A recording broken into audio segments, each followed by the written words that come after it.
But yeah, here we are. Obviously today I'm going to be talking about the Snyder Cut of Justice League that recently just came out on HBO MAX in the States and BINGE here in Australia. And yeah, so I guess I'm just going to talk about what I thought of it, comparing it to the original, of course, and then we'll get to some of the reviews that I've seen that I think need to be addressed. So without further ado, let's just get right into it. To kick things off, just a little bit of background. For those who don't know, or might be confused why there are two of the same Justice League movie out within 5 years of each other, it's a weird situation. Essentially, Zack Snyder, the original director of Justice League, had to step away from the original film because of a family tragedy that I won't really get into right now, but suffice to say, horrible event, he had to step away for the time. So, Joss Whedon came along and decided to finish the Justice League film. He did it, and it ended up not good, we'll say. We'll just stick with not good. So, there was an onslaught of fans saying, release the Snyder Cut, basically wanting Zack Snyder to come back, release the original vision of the film, restore the DCEU and all that crap. And everybody thought, there's no way this is gonna be real, no way it's gonna happen. Shockingly, for me and everybody, he went through with it. Zack Snyder took a pay cut. Warner Brothers had faith in the project apparently. They were like, yeah, alright, make the movie. So, Zack Snyder got to make a 4-hour long movie restoring his vision of Justice League from the 2017 film.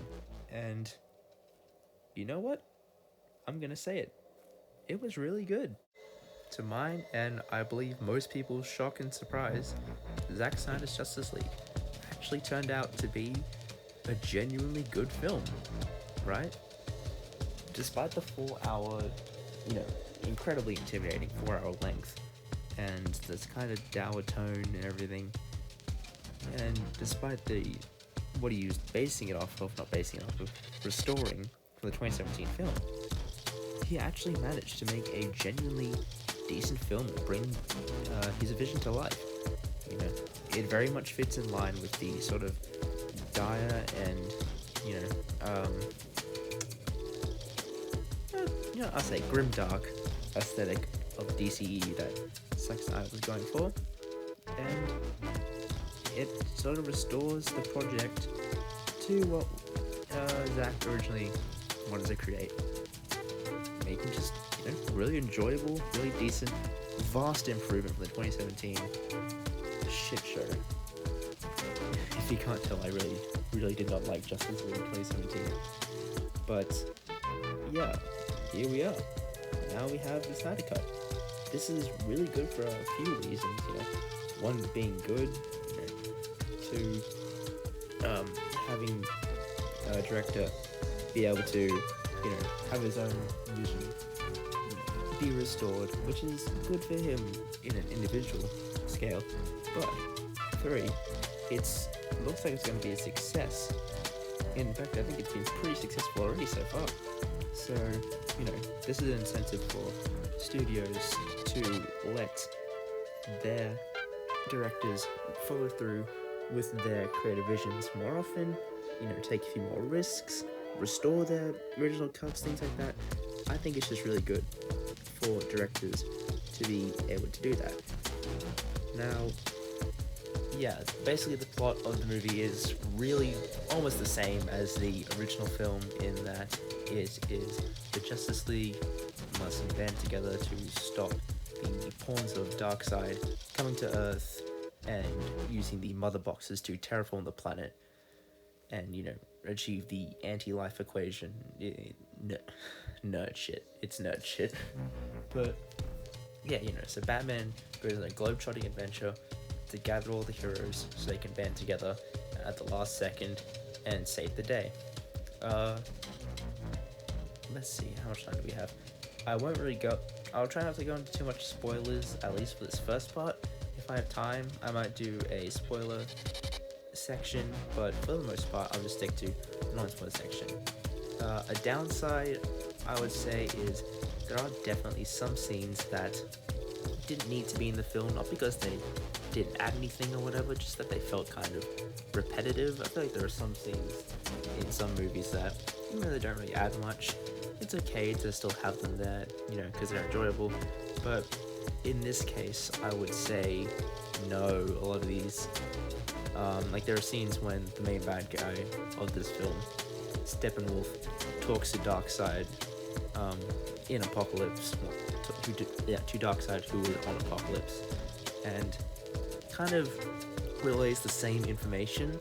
And I get that if you're going to watch this like a mini-series, like people could have, it's divided into parts, so people can do that, so I get to catch those people up. But if you're not really doing that, there's no real point to these scenes.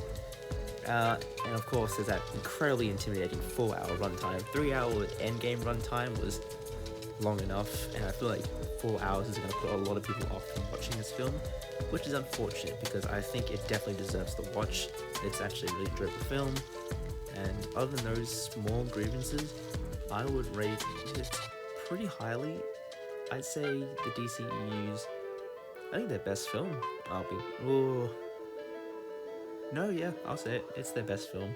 On to my next point, I wanted to quickly bring up the GameSpot review that came out, calling Justice League, boring and endlessly long, by Mason Downey. I just want to say, I feel like I don't know how someone could arrive at this conclusion to see the film as, pointless, I guess is what he's trying to say. That honestly is just kind of annoying.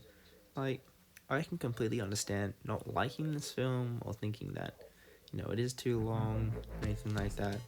But to say it's, he's saying it's like it's worse than the original Justice League that came out. I don't know, there's just, I guess I can't quite put my finger on this review, but it feels like he kind of came into it with the same expectation that I and a lot of other people had, that, it's already going to be shit. And I feel like that's not really fair on Snyder, on the cast and crew. I completely understand where they were coming from. I didn't think this film was going to be good at all either. I thought, even with Zack Snyder's visual style, there's no way that this is even going to be it'll be enjoyable at best as like a guilty pleasure.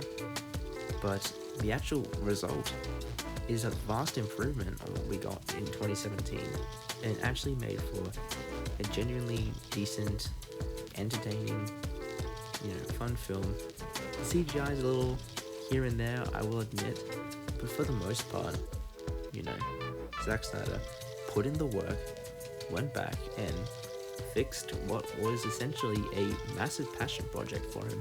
It's definitely filled with his visual style, and if you're not really into that, I guess you're not going to be on board with it. But it's definitely a Zack Snyder film, and I guess for me that's great because I really love Zack Snyder and his films. Even Batman vs Superman, which wasn't that good, but I still liked it because it was at least visually appealing and definitely unique. And yeah, I guess that's what I'd like to say as well. I think it's disappointing that we're not going to see anything come of this. Warner Brothers is moving in a completely different direction, away from these Snyderverse DC films. And yeah, I guess that's just kind of sad that, we're not really going to see anything come out of the Snyder Cut. We're not going to see the Nightmare timeline that was teased. I don't know. I'm just really sad about that. But at the same time, I think it's okay. I think that it was great, at least that Zack Snyder got to come back, sort of fix his film, and give the fans, that something we've always really wanted since the last movie came out.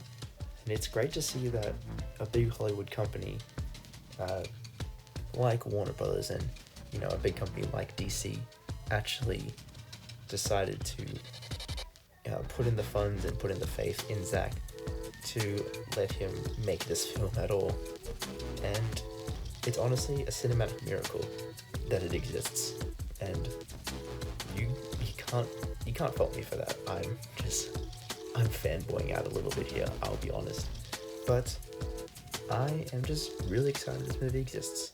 Just finally on that note of CGI, I'd like to point out I'm not really a fan of Cyborg Cgi. I wasn't really a fan of it in Justice League, nor am I really a fan of it here. At the same time, I think Steppenwolf is a vast improvement, of course. The Parademons, Darkseid,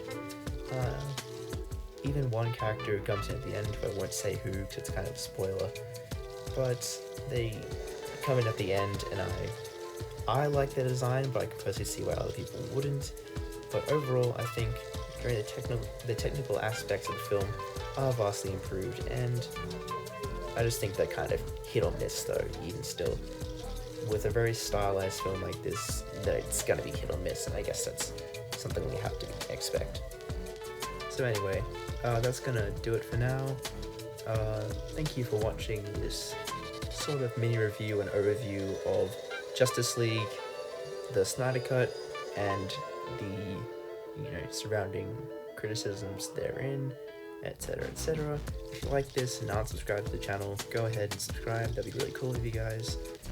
If you are, go ahead and watch my other videos. Please watch my Dungeons and Dragons unboxing video. I actually really like that video and I want it to get more views. Go check out my Isaac Butterfield Stupid Opinions video. I'm planning on making more of those. Let me know if you'd like me to do, or if you have a video of somebody who you think has especially views, I might add it to the list. Otherwise, I am gonna go ahead and go watch the Snyder Cut one more time. Like, subscribe, share. I'll see you guys later.